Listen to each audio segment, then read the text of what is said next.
The year was 1946. The former allies of World War II were engaged in a Cold War between capitalist West and communist East. The United States changed history forever with the introduction of the atomic bomb, a weapon of unparalleled nuclear devastation. One of their most popular test spots, the site of 23 separate detonations over the course of 12 years for a total fission yield of 42.2 megatons, was Bikini Atoll in the middle of the Pacific Ocean. The results were ecological devastation, and perhaps something more. Deep beneath the atoll, the fauna began to change. They evolved, becoming sentient, forming language, technology, and society. This Bikini Bottom organized into a monarchy under the god King Neptune. It developed a free market economy and a thriving artistic culture. Even the simplest underwater creatures became capable of complex thought, including the very first multicellular organism to be categorized as part of the animal kingdom, the sea sponge. And one sponge in particular, the greatest among them, lives in a pineapple under the sea. Oh! SpongeBob SquarePants. Oh, I wanted to sing this song. I don't know about greatest. SpongeBob may headline one of the most popular children's cartoons of all time, but he's a total dork. He's a painfully naive man-child whose only ambition in life is to continue his minimum wage job as a fry cook at the Krusty Krab. Really sounding like a Squidward there, Wiz, and no one wants to be a Squidward. Sponge Robert might not have the flashiest life, but he's happy, and that's what matters, ain't it? Not in Death Battle, it doesn't. SpongeBob is routinely physically incapable of even the most basic tasks, almost like anti-Toon Force. He's the biggest wimp in town, like the time he failed to lift a glass of lemonade, or the time a school bully gave him diarrhea, or the time he effortlessly rotated the entire planet. Huh. Oh, we're in for some shit now, aren't we? Despite being a real sea creature, SpongeBob is more like a kitchen sponge. Absorbent and yellow and porous is he after all. He can stretch and shapeshift his body any way he likes, duplicate himself through asexual reproduction, and absorb immense amounts of liquid.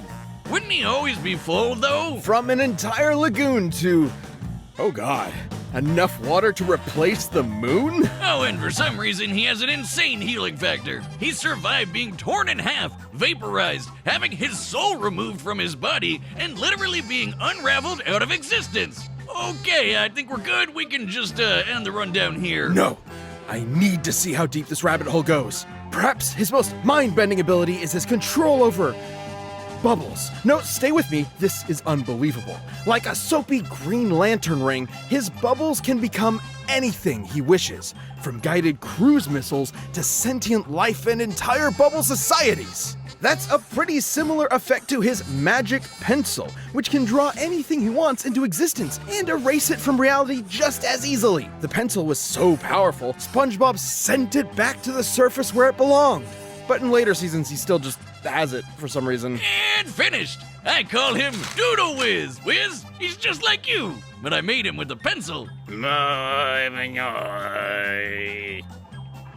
calling the police.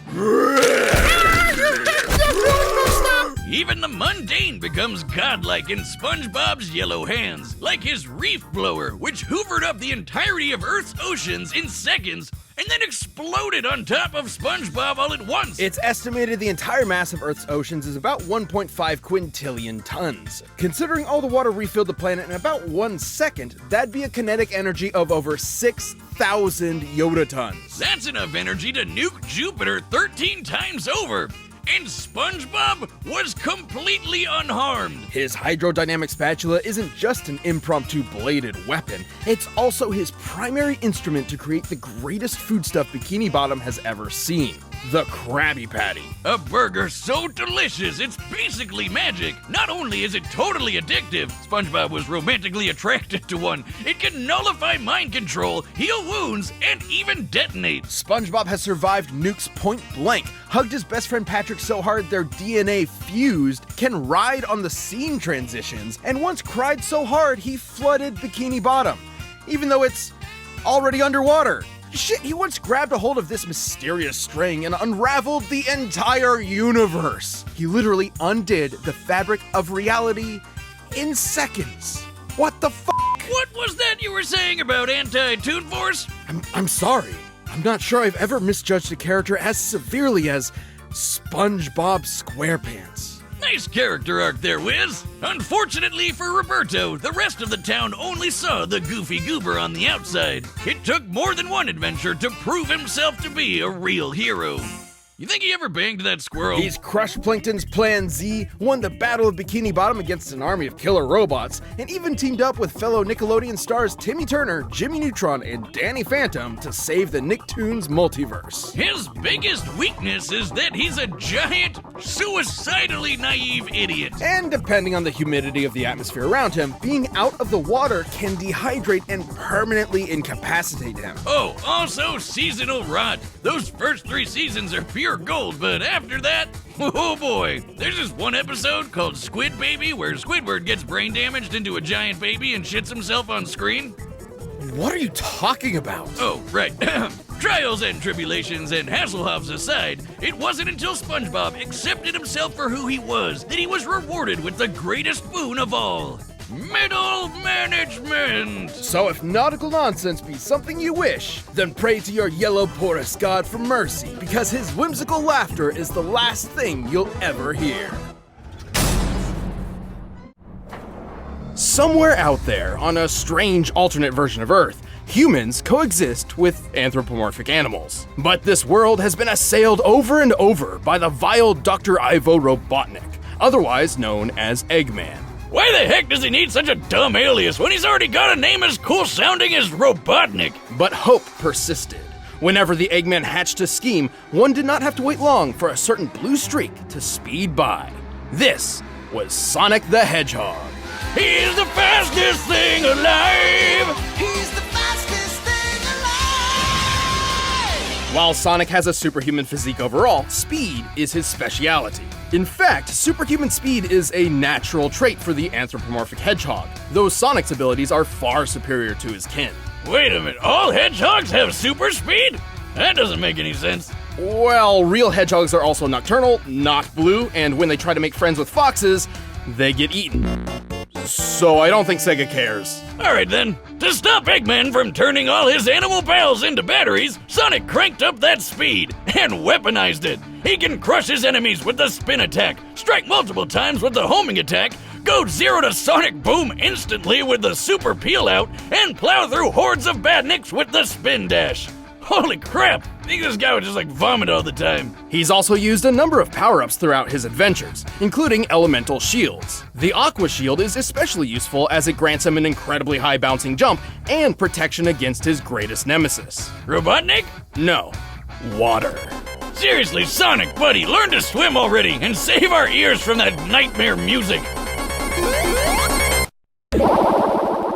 The blue hedgehog can also gain abilities from small alien beings called wisps. They can turn him into a fireball, a yellow drill, a black hole, a bunch of stuff really, even a demonic hungry hippo. But before we delve any further, there is something vital which we need to discuss. It's time to figure out Sonic's speed. Oh boy, here we go. While he has boasted that he is faster than light, Sonic has yet to prove this in canon without the aid of additional equipment or power-ups. Oh yeah, like when he connects to a trail of rings. But you can't take his bragging too seriously. He's still got some of that radical 90s attitude. I'm out of here. The highest official description of Sonic's speed labels him as hypersonic, or somewhere between Mach 5 and Mach 10. This actually isn't too far-fetched. The game Sonic Unleashed records his speed, and he can reach a maximum around 3,500, SPD. Sonic, he's got an STD. Sonic, it burns when he pees. Assuming SPD translates to metric meters, given the game's Japanese development, that puts Sonic's top speed over 7,872 miles per hour. Over 10 times the speed of sound, and just over the official hypersonic description. So, is that it? Well, it's possible, no, likely, that he's faster. In TV shows closely tied to the games, Sonic has dodged meteors, did this with a 10,000 frame per second camera, and even outran lightning. All of which implies that he can move and react around 200 to 300 times the speed of sound. How about that one time he caught up to a cyan wisp? He said that thing's almost as fast as him, even without its laser mode. That's right, the laser is a power it grants Sonic, not itself. Still, wisps are incredibly fast. At one point, a group of them flew from Earth's surface to a black hole in orbit in the 20 seconds Sonic and Tails were talking. By measuring the planet's curve here, we can find that the Wisp aliens must have been moving around Mach 200. As Sonic is faster than them, this supports his cartoon feats. Why isn't that black hole sucking up the Earth? That's what they do, right? It's more like a pseudo-black hole fueled by hyper-go-on energy. Yeah! If I didn't know better, I'd swear you just made those words up. Its presence near Sonic does emulate that of a singularity, and Sonic actually outran its pull for 30 seconds. Due to chaotic accretion, black holes pull non-orbiting mass inward at 30% the speed of light. Sonic's clearly pushing his running speed to its limit here, or else the black hole wouldn't have pulled him in. With this in mind, it's entirely possible that, without additional support, Sonic's maximum possible running speed must be around 200 million miles per hour. That's insane! The fastest man-made object in real life was the New Horizons space probe, which took off at more than 36,000 miles per hour. It took 9 years for this probe to reach Pluto, but with Sonic's speed, he could make this same trip to Pluto in less than 24 hours. While we're tracking speed, I've always wondered how fast I can chug a beer. Start the clock, Wiz! Are you gonna start? I'm already done. Moving on. Even with this unbelievable speed, Sonic has far more power hidden up his sleeves. He doesn't wear a shirt. He can achieve the form of Super Sonic by absorbing an enormous amount of positive energy from the 7 legendary Chaos Emeralds. In this mode, he can teleport large objects, survive planet-level explosions, launch energy attacks, and fly near the speed of light. But guess what? This isn't even his final form. After the Emeralds received a boost from the Master Emerald, Sonic could achieve his ultimate state of being, Hypersonic. He's got all the abilities of Super Sonic, plus total invincibility, and a hyper flash that insta-kills everything around him. Oh, and he's definitely faster than light now. Unfortunately, good things don't last forever. Without a steady supply of rings, these super forms can't even stick around for a full minute. Sonic has resisted mind control from the Overmind, survived re-entry from orbit, and blasted apart a mountain. This would need more than 200 tons of TNT to pull off. And while fighting his evil RoboCopy Metal Sonic, they shattered this enormous stalactite. Holy shit, just look at the size of it! By comparing it to the buildings in this city and applying the density of granite, the most common rock in continental crust, we found that this stalactite must weigh almost 47 million tons, which means a break like this would need a force of almost 200 kilotons of TNT. Damn! He's definitely got what it takes to save the world from a madman scientist, even if he is kind of a dick. Well, Sonic may be a bit arrogant, and he's certainly a thrill seeker, but at his best, he's the definition of honest and heroic.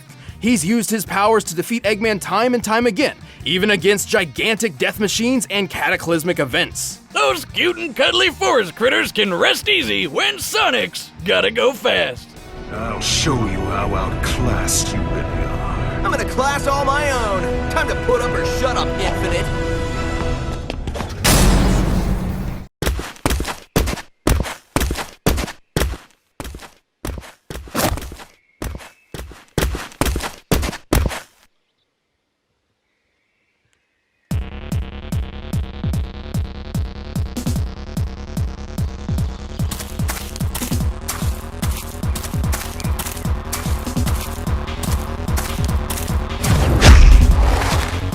Fight!